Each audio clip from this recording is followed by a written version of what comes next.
thank you for being here. And today I really wanted to kind of focus on something that's been really timely, which is, rethinking expectations, kind of getting into our groove. And this discussion today that we'll have it's also very in line with the webinar series that we are putting out there. So you get to kind of have that at the same day. So that is a really cool thing. Again, as Brad mentioned, I've had diverse experiences with working with children and youth um, over the last 18 plus 19 years now. And it's definitely been a great passion of mine and focus to look at the disability inclusion lens. And so I've been with KIT now for about 9 years, serving as a national education and training specialist. And with that, I've been able to do a lot of that coaching, mentoring, in-person training, and all of those different experiences. So you can go to the next slide. Thanks, Brad. So just a little bit about KIT. We are a national, leader in disability inclusion. We have been doing this work for 20 years locally, started here in San Diego, California. We were a pilot project actually that stemmed from the Jewish Community Center, just kind of going back and giving you some history. And so we really focused on the experience of children with and without disabilities, but with a focus on being able to be supportive of of the field with that disability inclusion lens.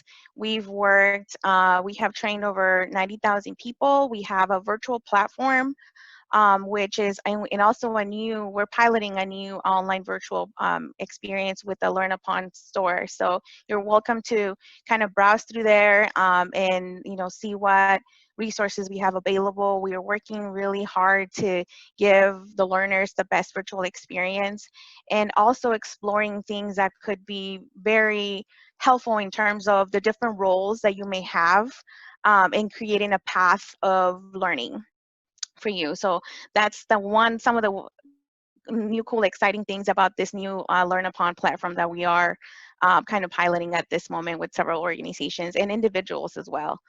You can also curate content and you can look at specific 30-minute webinars that really cater to your needs at that point. And then the cost is definitely more accessible in the fact that you're able to kind of create a package or a curated support in that.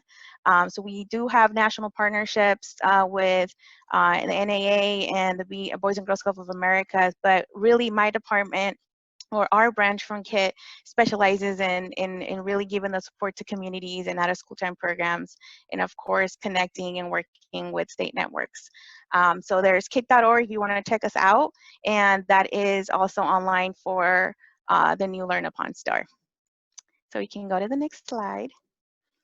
And I wanted just a few seconds to also highlight what we're also doing in response of COVID-19 for a lot of all of us, really, parents, grandparents, anyone that has been now being able to support kids at home. So we did launch this helpline for the time. So we are giving support with free coaching calls. It is until the end of the month.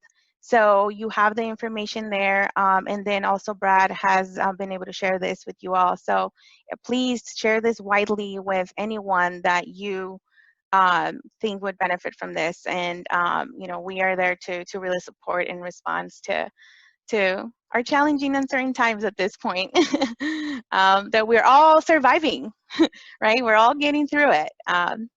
So we have this, and please take note of that if, again, and share it widely. Okay, we can go ahead. So as we started to really think about the times and being responsive to everything that's happening, and we started to work on developing the content, to support you all out in the field, we started to feel a little bit overwhelmed ourselves, right? Like, how are we going to, there's so much to explore, so much to discuss, and our goals, like what's going to happen, so much uncertainty.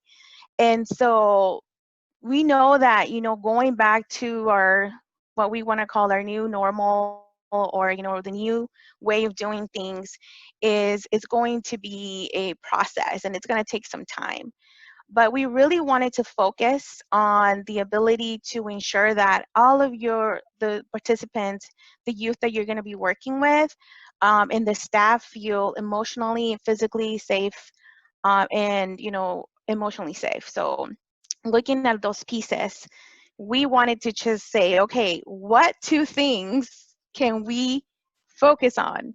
And the first one, and when it comes to those two big important pieces of going to back work with youth, is helping youth feel safe and stay safe. And so we're gonna really focus on these two, you know, things to really help us kind of digest, right, all of the things that we may just be much so uncertain about. You know, so thinking about, you know, past routines and past things that we were doing, but how we are going to introducing having this two kind of focus, or lenses. And so we're going to look at having a plan to introduce some of these expectations, spaces, routines, social distancing, you know, things that we're going to be needing to. And, you know, think about just the youth, right? Think about the youth that are huggers. I'm a hugger myself. So, you know, thinking about some of those behavior things that we're going to be really kind of mindful of. So we're going to look at those pieces. Go ahead, Brad.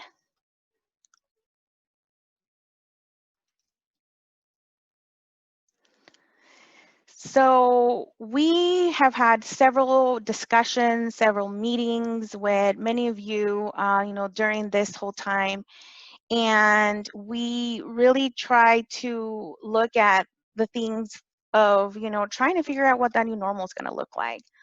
And so there's definitely a lot of these different things that we, you know, have come up. These are some of the things that a lot of these programs, you know, a lot of our programs we're looking at, right? So these are some of those common threads that we may be really worried about. One is completely navigating the unknowns, right?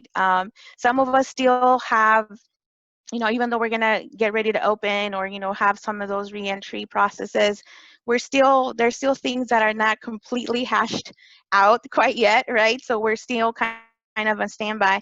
And this is really going to also come in with whatever, you know, our county, city, or town, as well as government, is kind of be directing us to do. And so you know, we don't know when are we going to go to the next phase, right? And what is that going to look like?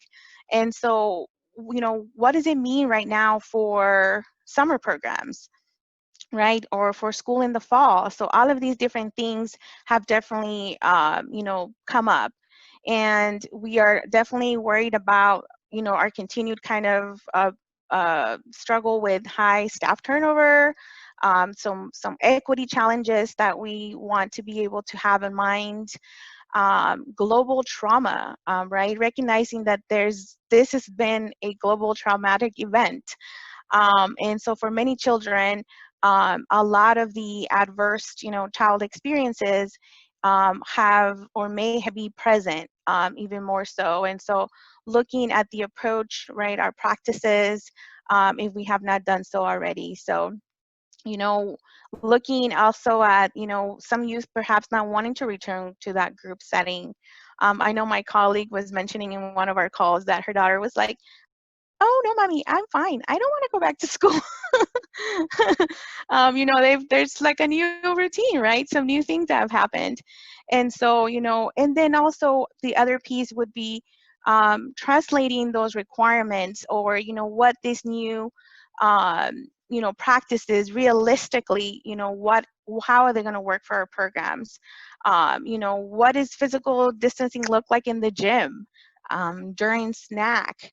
Right, in the cafeteria, and how do we meet some of these enhanced sanitation measures, while still ensuring our ratio and the other things that we need to do. So with all of this said, I really wish I had a magic wand, you know, to give you some of those detailed answers. So Unfortunately, we don't have that, but we can definitely today really explore some of these uh, or share these recommendations as we plan and think about, reopening and those routines and expectations. So I hope that you are able to gather some great ideas and things to really have staff be prepared with. Thanks, Brad. So we're going to go. So there's definitely going to be safety considerations, right? So we looking at safety perhaps also in a much more different way. So we had a big discussion and participated in the American Camp Association town hall, and they had some really great ways of discussing and kind of looking at this, for programs. So we are now going to look at, of course, healthy hygiene practices, right? And looking at, the additional hand washing, the wearing the gloves, the masks, cleaning and, disinfecting and ventilation. So more frequent wipe downs, more frequent cleaning. And we're going to look at what that's going to look like in a little bit, or what that could look like for some programs, and also depending on where the programs are going to stand with their own policies and guidelines. Sharing considerations, right? Do we still want to play card games, use one basketball, right? Box style lunches, perhaps. Snacks instead of buffet, or, different ways that we're going to be giving out the meals, serving utensils, and then the monitoring and preparing that goes with that. And then also, what are those health screening going to look like?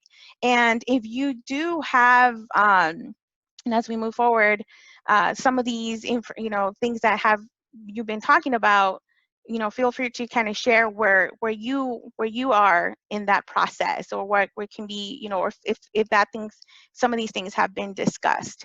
Would there be temperature, measurement before coming into programs, and how do we do that? Is there a protocol, or what if a sick or one of our students, one of the youth or the staff have a symptom, right? What if they are exhibiting a symptom? Do they get to go home? Is there a place where they can stay, or they can be safely until that process happens? So a lot of these different things are going to be part of kind of rethinking those new expectations and coming in. And then also the education and training piece of that. How are we going to make sure that if staff is going to understand the new rules and procedures, the staff, the parents, and then also the youth. So with that said, it can be a little bit overwhelming to think about how these things are going to be rolled out, right? So these new processes and expectations, again, having those two focuses, kind of emphasizing that, is what we're going to spend the rest of our time together. And so hopefully looking at, some of those different components. Yep, and you're good, Brad, thanks. So when we're speaking specifically about youth, we want to look at breaking things down. So looking at simple, really just clear, categories. In a kid, we kind of really like to keep things simple and practical, right? So we want to be able to kind of help you feel confident in being able to do that as well. And some of these three key expectations would really to help youth understand how to keep yourself safe, how to keep others safe, and how to keep our things, or things safe, and that encompasses a lot of our materials, and everything that goes into that. So what are some key phrases that you have used as part of your expectations within your programs, that may go into some of these different categories? And I know that some programs are very specific, and have perhaps a list of quite a bit of expectations, and perhaps some of you have groups that have some specific expectations. So if you can just take a quick minute and type in the chat box, or let us know what are some key phrases or practices that you have used to define these expectations. And I'm thinking about, you know, things like walking feet, keeping your hands to yourself. So what are some of the things that you have already put into place?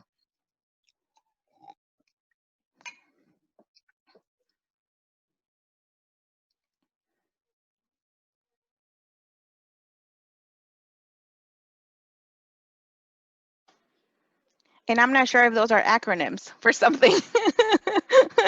They may be, keeping it short. Equipment distance rules, okay.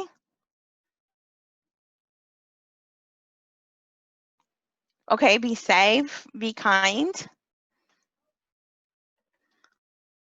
And usually with, you know, with those, some of the things that we wanted to keep in mind too is being able to give some concrete examples depending on the age group, right?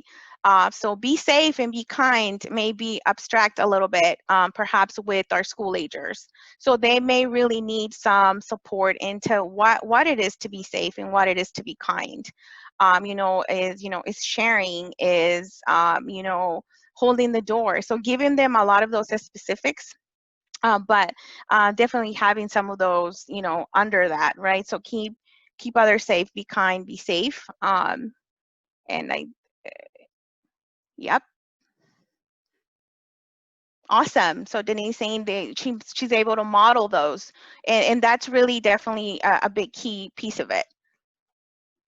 I think someone else before that had some related to some of those. And maybe I can, oh, okay, I'm actually able to open up on this side of things. Sanitizing backpacks and baskets. Yeah, so, some of these hands to self, yes, I've seen that one before, right? So some of these are, again, going to be really important as we look at that. So we are, understanding boundaries, Valley, that's really good, right? So not um, being able to think about that. I also want you to start thinking with the disability inclusion lens, right? So if you're working with children, perhaps that are on the autism spectrum, being able to understand that these boundaries and social cues and different things are going to be presented, just slightly a little bit more. Uh, uh, um, I guess more specifically, right? And also modeling that, because they're going to need that additional support. They're going to need some visual representation of that, and we'll talk a little bit about those pieces. So yes, and we're going to perhaps look at some more visual supports that you want to consider. So let's go ahead and move to the next slide. So this is typically a list that you may have seen, before COVID, that may look familiar, that you may have seen, or perhaps that you may have incorporated as part of your programs. Keeping yourself safe could be things like trying your best, listening to your feelings, asking for help, some of these different things that you can have. And if you haven't, these are some of the things that programs have been able to incorporate. And again, I always suggest that even within groups, they have some of these expectations for their group, versus just one general one, right, that you have. Things like listening to others, looking at, keeping your hands and your feet to yourself, as we mentioned earlier, and specific things for, taking care of toys and games, using only what you need, putting things back where they belong. So some of these definitely are going to be something that we have seen before. So now let's look a little bit about during COVID, or as we move into, looking at some of these catchy phrases that we might need to use. And that's another thing too that I want to highlight. When youth are presented with different expectations and different things, the funner and the more novel that you can make it, it's going to be definitely something that is going to resonate with them, right? The space in the world of out of school time is definitely going to be a different space than their typical, place that they have been. And now they've been homeschooled or virtually attending, right? So that's going to even more, might take a little bit more energy on our part as professionals to really put in that emphasis. So some of these new things could be, you know, like staying in your bubble. So you might really have to get creative with having to think about the space, right?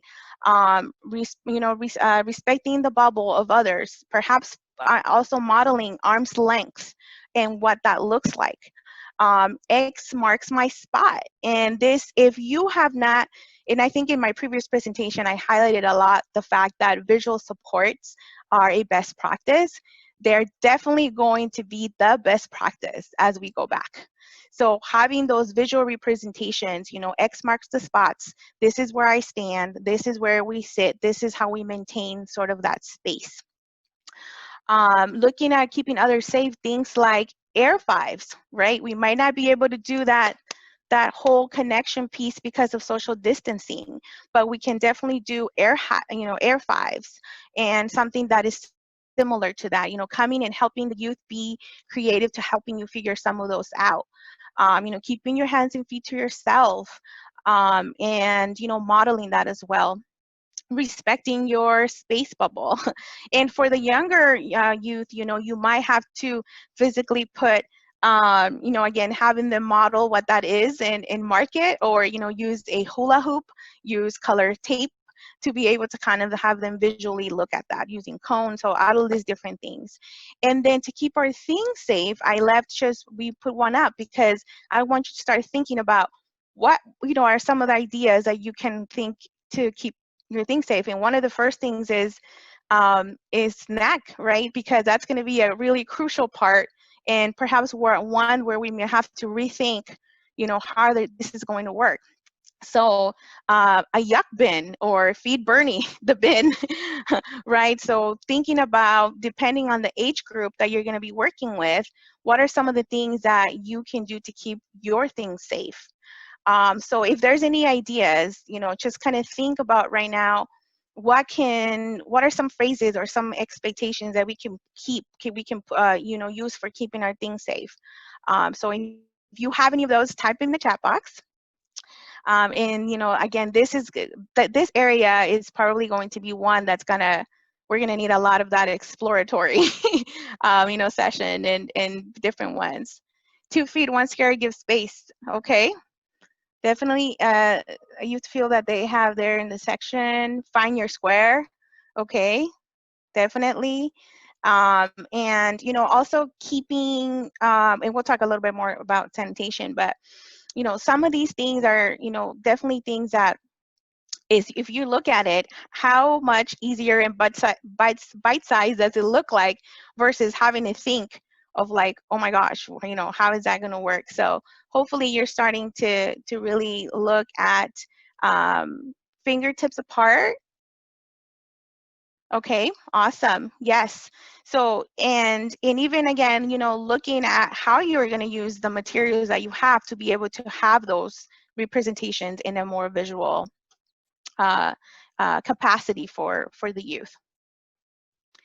So, okay, if there is anything else, go ahead and type in the chat box too, or just start thinking about some of the things that we can explore together. So with the new sanitation expectations, there were, and by far, I kid, are not CDC experts. And also, you know, you are going to perhaps, again, figure some of these things out based on your state and your policies. So we just want you to have some of these things to consider, and look at some, you know, clear guidance. And the ACA, again, had some really nice kind of ways to for us to kind of visualize that in a bite-sized manner. So there's a lot of discussion of what those realistic terms of cleaning can be. So the best way to approach that was to just kind of put it into 3 categories. And looking at, you know, good is something that you can do daily, right? So that daily cleaning throughout the day.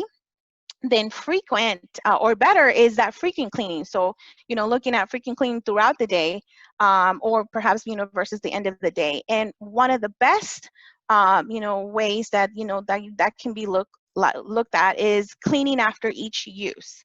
So now we know that it's going to be pretty impossible to clean every item between each use at some point, but it will be worth to sort of consider and prioritize, right? What are some of the items or equipment that needs to be cleaned more frequently, and built into the, and how can that be built into everyone's routines and expectations? So that's going to be part of sort of that process. So if you're thinking about, just in general, what are a lot of the different things that, go into sort of this sanitation piece, in the chat box, if you're able, go ahead and, what do you think would be items or equipment that could be cleaned frequently throughout the day? And we can explore this a little bit further too. So go ahead and type in the chat box. What are some things or equipment or items that you think need to be cleaned or could be cleaned frequently throughout the day? Water fountains, okay, scissors, tables, definitely. Yep, tables and chairs, yes. Okay, we have doorknobs, yes. Games, activity boards, light switches, okay. And it seems like, as we start to see some of these come in, so a lot of these are part of the environmental piece, right? To keep everyone safe. And then you have another bucket of things to look at, or, things like materials, pencils, right? So if a child is able to have their own pencil and their own material box now, so now you're thinking, if a child may have their own hobby box, their own calming box, their own material box, then you may, perhaps at the end of the day, when that child, is done with those items, they can be placed back there for sanitation. Or even exploring further, if they can go home and be sanitized by, by the family and brought back the next day. So there's a lot of different ways to kind of think, start thinking about how that may be, exactly, each child have their pencil box, right? And then also another thing to think about is, do you think there's opportunities for youth to be part of this new cleaning normal, right? What are some of the things that you can include them in? So, looking at the expectations of that, of what that could be and could look like. Because I think at first, again, we can get so overwhelmed, and definitely that's a good list of a lot of different things. Monitors, yes. So, this is going to help you start exploring how to prioritize some of these things that you need to kind of have on perhaps your good, your better, or your best, right, for as far as sanitation goes. And so, again, thinking about including youth and how, and depending on their age, what can that look like? For example, if somebody typed in balls or equipment in the gym, is there a new expectation that perhaps after each group in the gym, they can spray those balls, and, those will be done, and then for the next group, or, before the next group comes in, and have some staff perhaps, supervise, or however that wants to be, that's going to set up. There's also, also, does there need to be an expectation that kids get permission before using the the equipment? Especially if that wasn't an expectation that was before, right? They come, they grab what they need, and they go on their way. And so now we need to think about, is there the expectation of youth having to, get the permission and have the equipment be given out in a different manner? So also, if they put all the items that are touched in a bin for cleaning and before they get put back out. So again, thinking about, how that's going to look like when it comes to materials, and all those different activities that we have. So any other thoughts on that? What are some of the things that, you see kind of, being good, better, and best, as far as, when you go back? Wait a little bit. You can see some of those. Denise saying, yes, they love to help clean up after snack. So again, and then you're also going to start thinking, right, about the materials that you need to have accessible. So, glove wearing, mask wearing, the way that the sanitation solutions are going to be done. Cruise, I love that. Setting realistic time allotments for sanitizing, right, which is another thing we have to consider. Most definitely.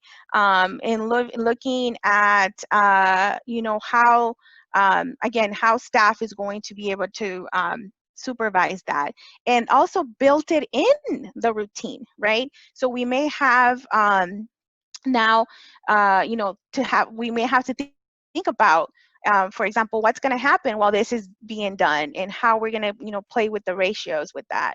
And I don't know if your programs are experiencing some of this, but make them feel like superheroes, make it fun. Yes, Sharika, I am a big believer that if it's not going to be fun or not feel fun, we may have some resistance, right? And so definitely looking at how we're going to explain that to them. So that's going to take us to some of the ways that we can incorporate some of these things. So we can go back to, we can go up to the next slide.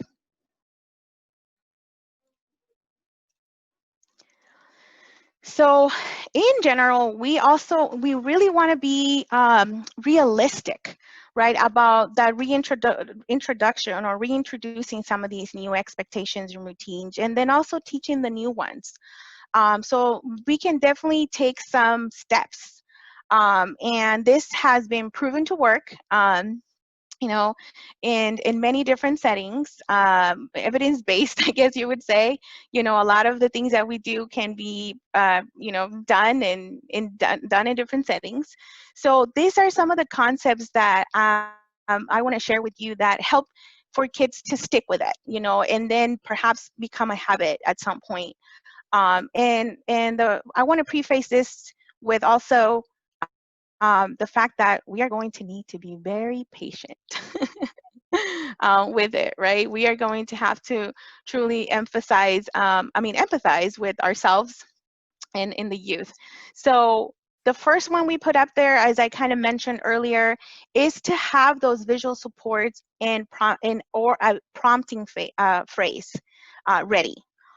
This really helps, all children, right? So if you have a child too that, benefits from repetition or from having a cue, this is definitely going to support the youth that need that additional piece of it. So have those visual supports or prompting ready. The second step would be to clearly and really simply state the expectation. And then I'll give you an example too after I go through some of these. Why are you doing it? And we don't have to go on this extensive, explanation of why we're doing this, but just something very simple that helps them understand the concept of keeping yourself safe, keeping others safe, and keeping things safe, right? So you're going to tie it back to some of those three concepts. And then model. Of course, you're going to model how you do it, practice it, and this may be, also this step 4 and 5, some that you're going to have to do repeatedly, perhaps, in the beginning, right? And then the last one, which, it speaks to support, is that you're going to gently remind them as needed. So you are going to have perhaps a staff that, looking at what that looks like. So let's take, for example, snack routine, right? So you're gonna look at the snack, you're gonna look to, where the plates are gonna go, the middle of the table, the cheese, the crackers, you're gonna grab what you want. There's gonna be a single serving, it's gonna be pre-packaged. So you may need to have a poster with those steps. After the hand washing, you line up here, X marks the spot. X marks the spot. You're gonna take your box, you're gonna sit at this table where, in this location, sit at table X. Then you're gonna, kind of explain the process. This is so that, many hands don't touch the same utensils, so that only your hands touch, the food that you're gonna eat. Then you're gonna do, you can do that explanation while or have the kids watch while 2 staff members kind of go through the process. This was really a cool thing, a favorite thing of mine, where I kind of got to be silly and act it out and have the staff just kind of be really authentic, and do it ourselves, and then have the youth do it. So you're gonna get through the line, the kids watch, you get through the line, you get your food, you sit at your table, you throw away whatever, and then whatever next steps is gonna happen. And then you're going to have everyone practice it.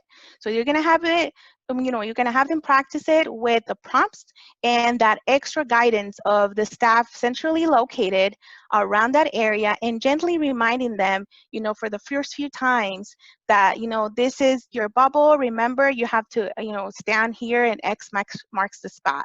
So that's really, you can think about it in the sense of the other expectations that are going to happen, right? Whether you're going to be in the different locations, snack, activities, so all of those different things are going to be important in that teaching and reteaching, and kind of helping it form into the new routine. Any thoughts about that? And do you see how, this could really, benefit when it starts to, come in and thinking about some of these routines and expectations? And just as additionally too, as you're thinking about this, what are some of the things that you think staff may have a little bit more trouble with as part of this sort of strategy? Why don't you, what are some of the things that you think they might feel more comfortable with doing?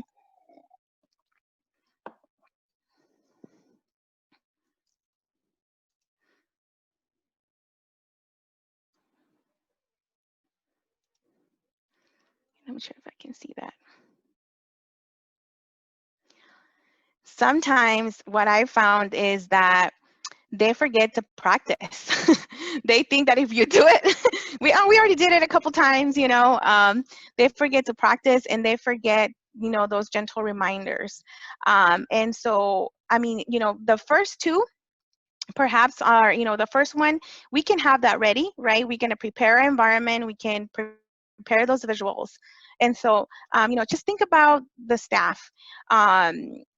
Yes, indoor play is definitely going to be a little bit difficult, Jackie, because they're going to be sharing some of those things. So, this is where we start thinking about, additional equipment, how the game is played, and how it can be modified, right? So that less hands, or, I mean, when I started to think about being back in programs, I started to think about the old school ways that I used to do accommodations. And like, I used to use contact paper.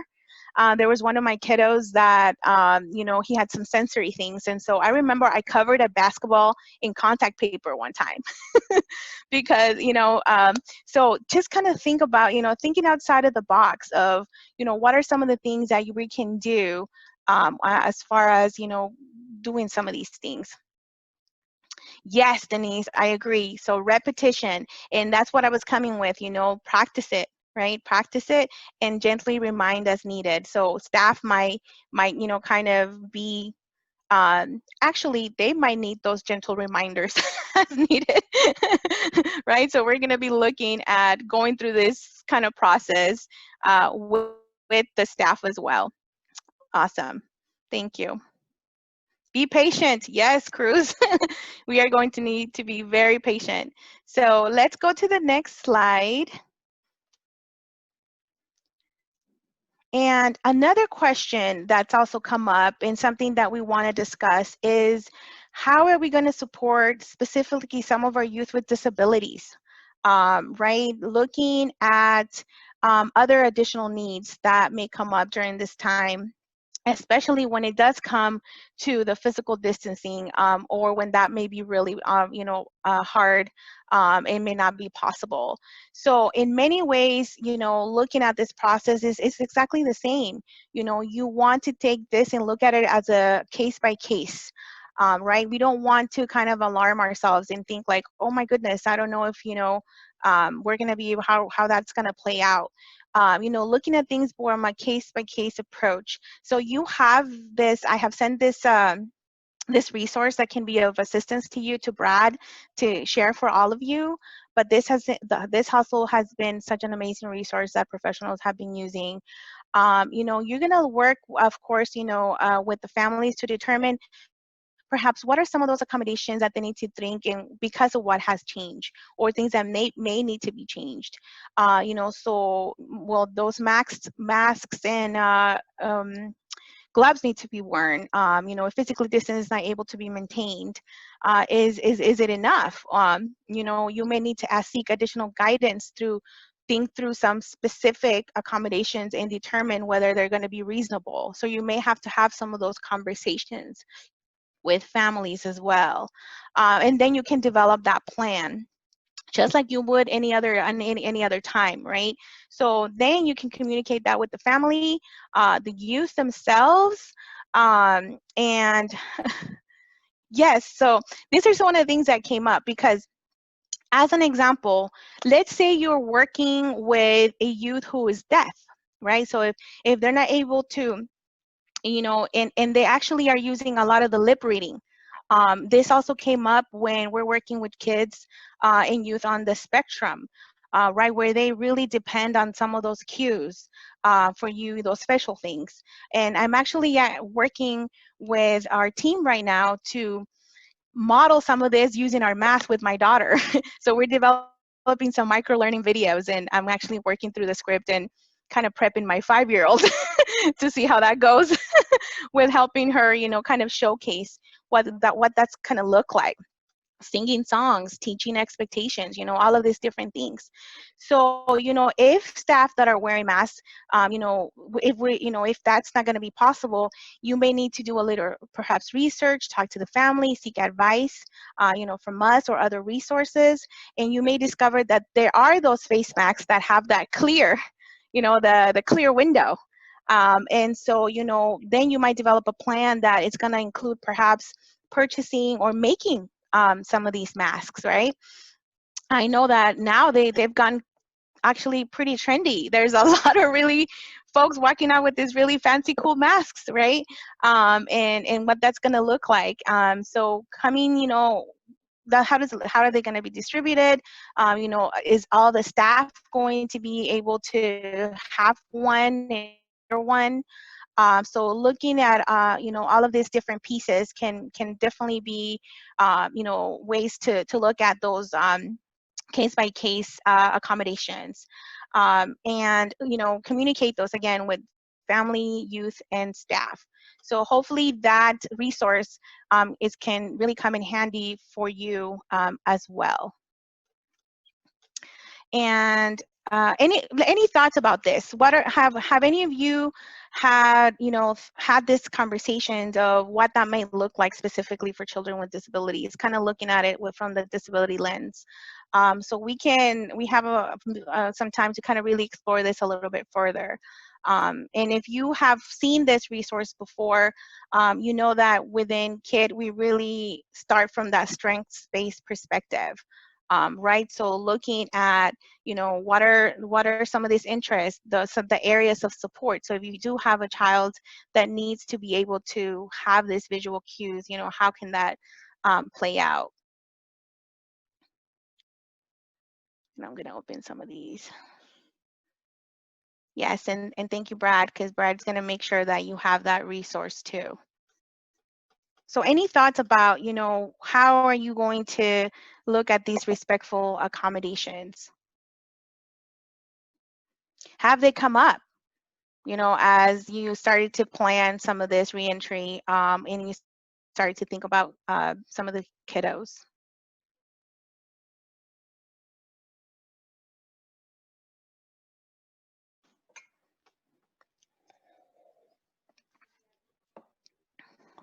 So if you haven't, hopefully this will be on your radar, you know, and it's something that you can start to consider, right, as we start to really move forward with sort of our, again, you know, this reentry, and in looking at things in sort of a different way. So we can go to the next slide. So this is Leah. Awesome, Denise. Okay, so you're making some of these masks for the staff. Okay, let me open it up so I can see your whole thing, if I can. Exactly. So that's definitely, and we know, right? So if you're thinking about the communication piece and how important that is, you know, for many youth, and then also think about, again, I really want you to challenge you to really start looking at, you know, how you can visually support, you know, everyone, the staff. The staff may need steps broken down in that cabinet as to how they're going to sanitize things, right? You might need to take visual pictures and actual pictures of all of that. Um, and so most definitely, um, thank you, Diane. And again, you know, hopefully some of these is really something that is going to help you get into that planning exploratory mode. So here's a little scenario for you. This is Leah, and she is 10. And this is really to kind of help you start thinking about those accommodations during this, you know, COVID situation that we have going on. She is actually definitely very excited to come back. She loves competitive sports and games. She frequently bumps into others and likes to touch their hair, clothes, and staff and peers. So she's kind of one of, I would describe her as affectionate, right? She kind of likes that closeness. And so the staff is actually really concerned about whether she's going to be able to follow these physical distancing requirements, you know, or kind of new expectations. So think about what are some ideas, share some ideas in the chat. You know, what can staff do and parents do to support Leah and help her teach perhaps how to reinforce physical distance. So, you know, and this is some things that you can think, I put in there advanced and in the moment, because we kind of also have to think about those things as well. And I know that I made it a habit with when I was coaching and mentoring my staff to you know, sort of think about some what if scenarios, and then we can work through those, you know, as a staff, as a team. And so kind of looking at those. Okay, so we're looking at having that peer support, um, and the mentor buddy, and I really like to call that mentor support, or peer support, right? Because sometimes if some children may not like to be associated with the buddy system, or the buddy system may not have been perhaps a good experience.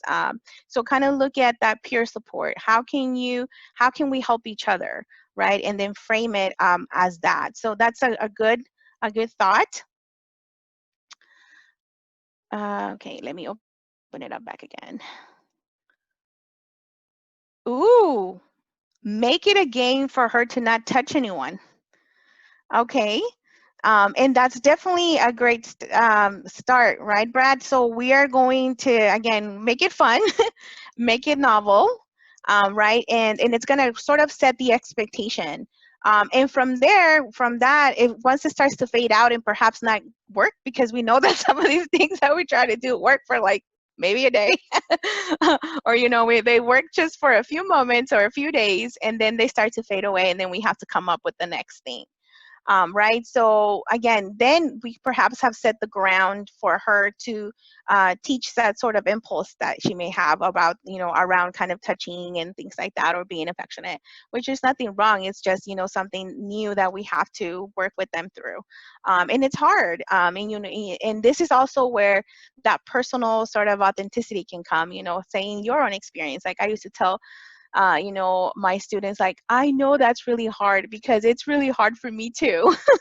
You know, but these are some of the things that I do to help remind myself. You know, and I know there's the different things that, you know, can be creative, like, you know, when you're thinking about something or you want to do something, there's we had a lot of those plastic little bracelets. And so, you know, every time you have to do it, put the other bracelet on the other side to remind yourself that, you know, you did it. And so, well, at the end of the day, Leah, what I want to see is that you reminded yourself and you got lots of this bracelets on the left hand or whatever that may be. You know, and it may be sort of some sort of incentive for some of the kids in the beginning. I would also recommend group incentives, not just perhaps individual incentives, right? But this is something that you're doing to take care of yourself, to take care of others, and to take, you know, care of our things. And so, and some of the kiddos also says carry around to direct attention to see. Okay, and that could also be translated into, you know, perhaps some supports such as fidgets or their own individual visual support when it comes to some of these. Right? Another thing that I would throw in there that you may consider or that you would want to consider is a lot of the youth are going to need social or narrative stories to help them remind themselves of that expectation. And I actually have another resource that just popped into my head that I want to share in regards to narrative stories. So I'll send that to Brad and he's going to put that up. And it's from Cyfle, which you know, has great information, social emotional learning, to really create sort of these narratives. And I love creating those with looking at, you know, the youth and the child's perspective and also the parents. So on that case by case support that I gave you, you're going to already have some information, right? If you gather that information, and then you can actually infuse that in the narrative story. So when I come to, you know, the why, or when I come to, I always greet with high fives. I keep my hands to myself. So very directive, you know, kind of language. Another thing to explore too is we do have some micro learning videos on how to kind of embed scripted stories. So if you go to Kid Online under open resources, we have some of those micro learning videos for you to see that are open. And so consider, you know, sharing that with your staff and pinpointing and looking at what youth may benefit from this specific additional you know, accommodation that we're going to make. So we might need to make also, especially if you're working with those kinders, first and second, you know, you can actually make a narrative story for your whole group. So, you know, as you start doing and teaching the new expectation, that can be part of the narrative. I've worked also with families where the narrative story was shared as a best practice before they got to the program. So I had a parent who on the drive home would repeat the narrative story to one of our kiddos, and he really needed that extra support. He was on the spectrum, so for him to prepare him for the transition and prepare him for those experiences, we used a narrative story in the beginning. We used it actually for several weeks, and then, you know, we used them for either teaching a skill, or, you know, helping them with some new expectation, or helping them to control perhaps a behavior that we wanted to help them, you know, modify. So I also actually have some examples too, so I can share some of those. Yes, Phyllis, definitely. Another reason, right, why some of these social stories can be used. They can help them connect. And if it's yes, so this is definitely that case by case, right, Rolanda? Looking at what the day that youth is going to really need, you know, if they are taking medication. And actually, that case by case at the bottom of that resource has sort of, you know, where to capture that information. You know, EpiPens, you know, diabetes, right? So looking at some of those other different things, allergies. You know, so all of these things are going to come in place as we start to think about specifically also, you know, really supporting youth that may have those additional needs. And again, there's some simple guidelines for those narrative stories that I'll share in that little handout. So any other ideas as we now start to look at Leah a little bit more closely? So what are some of the things that, some other things that she can do? let's see if we can come up with a couple of other things. Look at the contextual factors. You know, she's very excited. You know, they're kind of concerned on that fact. But what are some of the things that we can perhaps proactively do? Did you call me? Nope.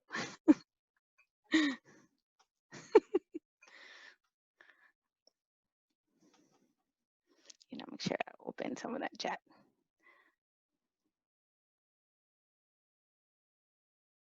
So think about visually.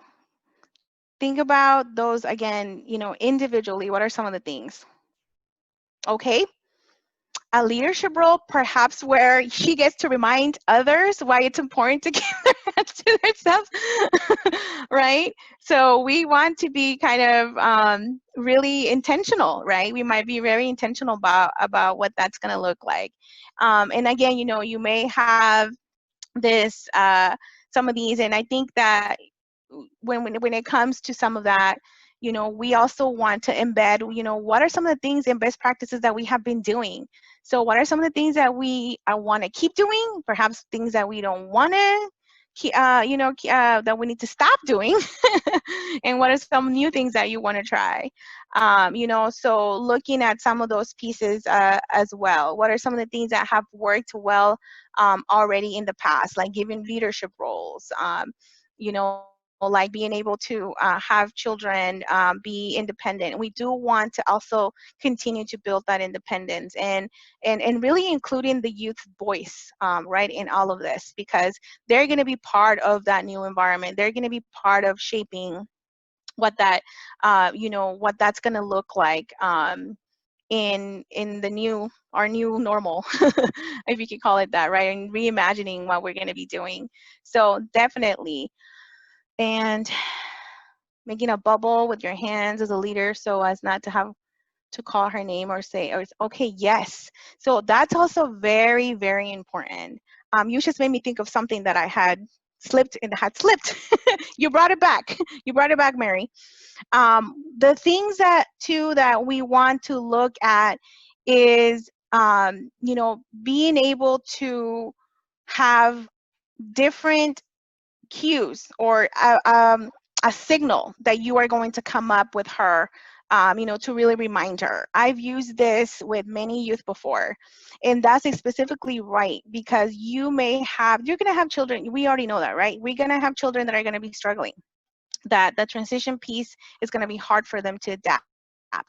And so we don't want to, you know, go back to calling that child out specifically for that same thing, because they're going to need those gentle reminders. And we don't want to put that extra anxiety on the child, because specifically if you're thinking about, you know, a kiddo on, you know, with ADHD, that impulse control is difficult. You know, it's going to be difficult to navigate. So they're going to need those additional reminders. And so we want to be able to have those secret signals of, you know, maybe a wink, maybe a tap. I used several different things, and including, you know, the youth with that as well. You know, or just a hand signal that you and that you kind of put together. And of course that you share that with the staff, that the staff responds to the youth in that sort of consistent manner, to really support them through that. So, you know, that way you don't have to say, you know, their name, and you have to be really responsive to some of those different things, you know, which could be impulsivity, you know, and or also processing time that may be different, right? Some children are going to be processing a lot of this differently. If you can remember, if you had a conversation with the youth, and then they go and then they come back 15 minutes, and then they'll pick it back up, and you're like, oh, you have to put it together. Yes, that's what we were talking about, right? So processing, you know, allowing for that time to process. And that's why, as we explored earlier, you know, those gentle reminders and the staff to help them guide through that process. And specifically too, when we're thinking about transitions, right?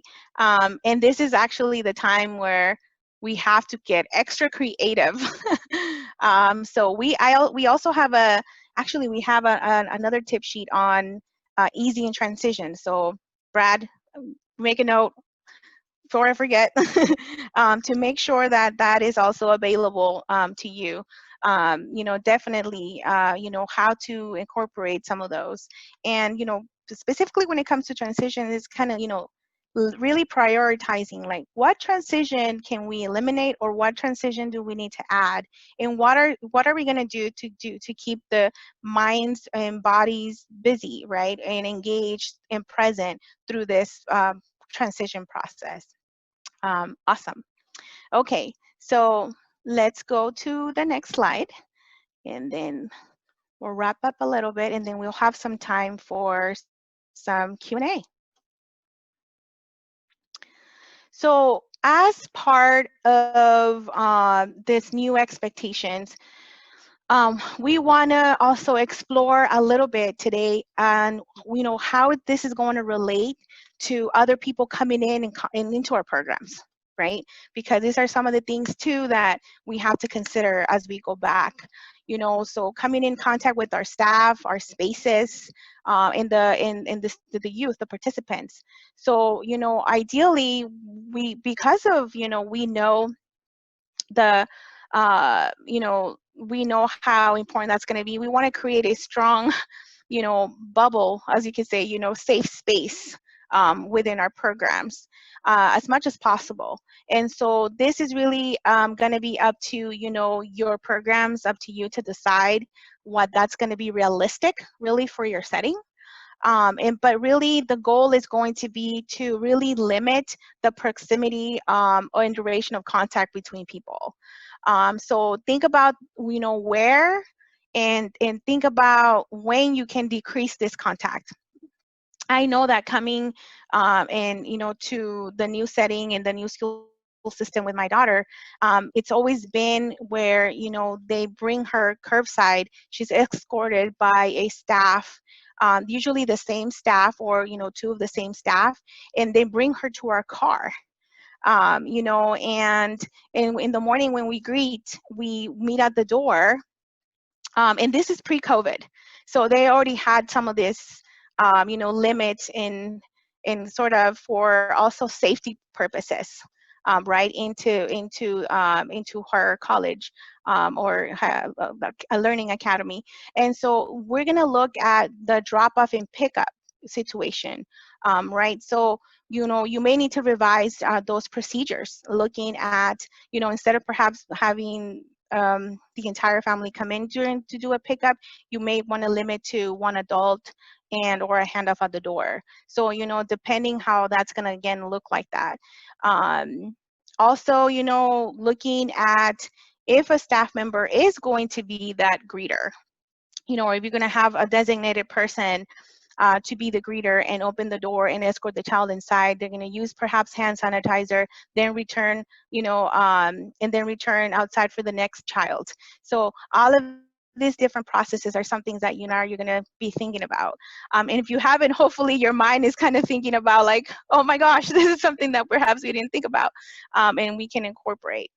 Also, another definitely important consideration would be to have a plan for what to do if a child starts to show a symptom or comes to your program, with a symptom, right? Looking at, what are you going to do if you're going to require parents to immediately do a pickup, even if they don't have a fever. So you're going to have to consider, perhaps some of those different things, or, or if the parents say that it's an allergy, you might have to communicate and have a plan that is very, very clear for the parents, right? And you want to communicate that beforehand, and you want to have that very clear for them as well.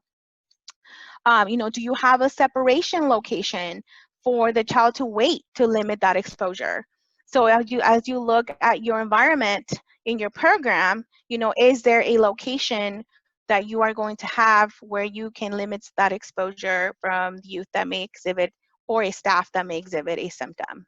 So all of this need to be, again, communicated in advance. Also, we'll still have, visiting during program hours.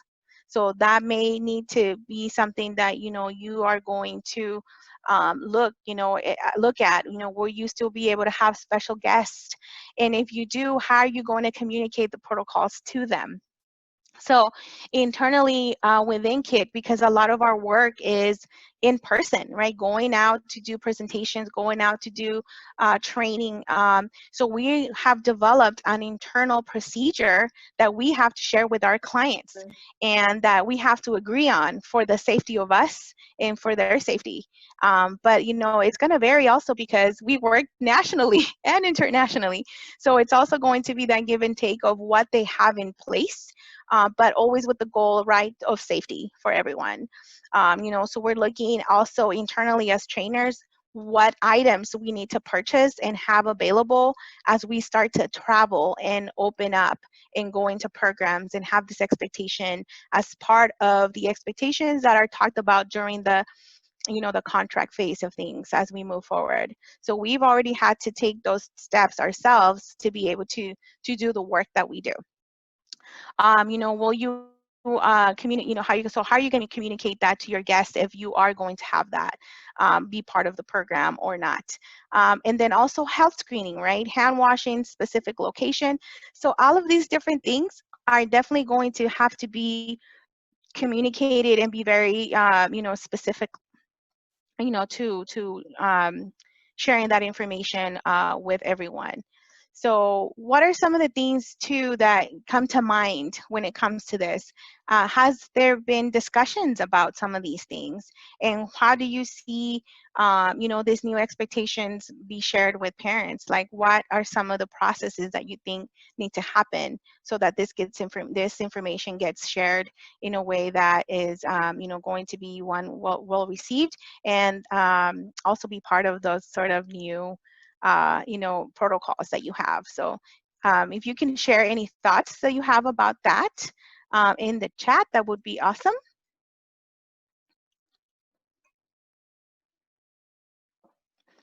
Oh, and it looks like our time is coming. I can just talk to you all for 2 hours. So if you have some additional comments, go ahead and put them in there. But also if you have any questions, anything that kind of sparked up for you as we've been talking and having this discussion about rethinking some of these expectations, and how you can go about introducing them. So I'll open it up for that, looking at, different ways to kind of approach that. So ask me. And I'll try my best to answer. And if not, I will find an answer and find you. So let me know if, what are some of your thoughts? What are some, questions that are still kind of coming up? And we can do that. Thank you, Erin. I'm glad you found it practical.